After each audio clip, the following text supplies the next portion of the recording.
Romelu Lukaku, nama ini jelas menjadi sorotan dari fans Chelsea ketika dia kembali setelah melanglang buana. Sempat dibeli dari Anderlecht oleh Chelsea, gagal karena menit bermainnya hanya sedikit banget ya untuk pemain baru yang diharapkan menjadi striker harapan Chelsea.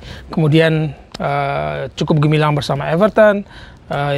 Sedikit dibilang gagal karena berat tubuhnya mungkin tidak cocok dengan gaya bermain Man United, tapi di Inter Milan dia bisa juara dan memunculkan kembali sebuah sorotan bagi kubu Chelsea. Kenapa tidak mendatangkan kembali Romelu Lukaku? 10 tahun pergi dari Chelsea dan kembali, dan semua orang mengatakan inikah sebuah harapan bagi Chelsea untuk berbicara kembali setelah mereka berhasil menjadi juara Liga Champions. Kali ini yang diincar adalah juara Premier League, dan formasi di lini depan mungkin bisa menghadirkan kompetisi yang baik bagi Lukaku maupun Timo Werner, atau mungkin gaya bermain di Chelsea diubah oleh Thomas Tuchel jadi mengandalkan para gelandang-gelandang agresif mereka yang sangat baik dalam memainkan peran mereka menopang serangan.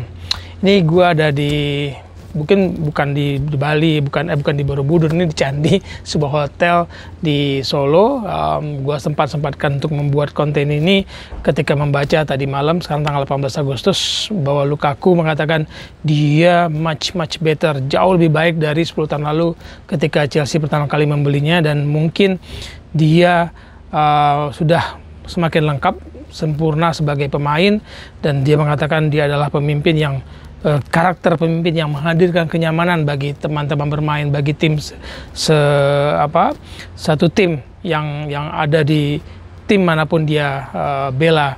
Kita tunggulah bagaimana si Lukaku membuktikan bahwa pemilihan Chelsea karena bawa kembali pemainnya untuk pulang ke Stamford Bridge itu tidak salah, karena tidak mudah loh pemain-pemain yang kembali ke klub sebelumnya, mungkin pernah 2-3 klub dibela, setelah klub sebelumnya balik lagi, itu kemudian bersinar seperti halnya dia di tahun pertama klub, atau mungkin bahkan jauh lebih bersinar di periode kedua daripada periode pertama. Banyak pemain yang seperti itu ya. Nanti kita kasih list lah, ada 20-an, tapi yang top mungkin kita bisa bicara Kakak, ya kan, the Drogba, Teddy Sheringham, itu pemain-pemain yang punya nama besar yang kembali ke klub sebelumnya, dan bisa jadi hanya sebuah persinggahan sebelum pensiun kah, atau sebelum pindah ke klub yang lebih kecil lagi. Kita tahu bahwa kembali ke klub awal itu pasti ekspektasi penonton, ekspektasi fans itu sama dan mungkin lebih tinggi dari periode sebelumnya.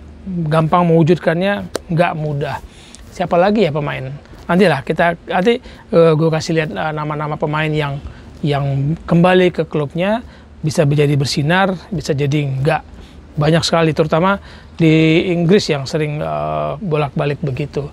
Di Italia, di Spanyol jarang terdengar ya. Tadi kecuali gue bilang ada Kakak.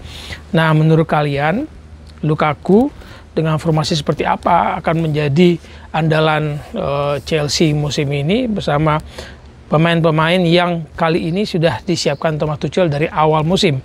Kalau di tahun pertama dia bersama Chelsea, dia datang pada Januari di pertengahan musim, dan dia harus membuat racikan yang bisa dibilang backup plan bagi Chelsea, dan dia berhasil membawa Chelsea juara Liga Champions. Nah, ini mulai dari awal kompetisi dia meracik strategi yang dibutuhkan, meskipun di pekan pertama belum kita lihat Lukaku, tapi mungkin ke depan kita akan lihat persaingan Lukaku dan para penyerang Inggris setelah Tammy Abraham di Roma. Timo Werner mungkin yang pernah akrab dengan gaya pelatih Tuchel ketika di Bundesliga bisa semakin cocok bersama gaya bermain Chelsea, dan Lukaku memberikan daya kompetisi yang membuat kualitas permainan lini depan Chelsea meningkat.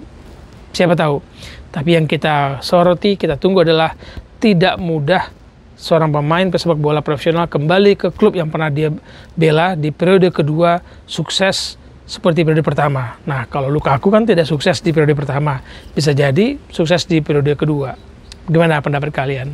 Sampai ketemu lagi ya di What with West berikutnya. mungkin dari kota lain, moga-moga gue masih bisa sempat ke tempat lain melihat situasi-situasi di Indonesia. Tapi gue ke Solo karena urusan ijazah anak sekolah gue. Ya, anak gue harus melegalisir ijazah sekolahnya karena dia sekolah di Solo. Sampai jumpa di Bola untuk kebaikan berikutnya. Bye.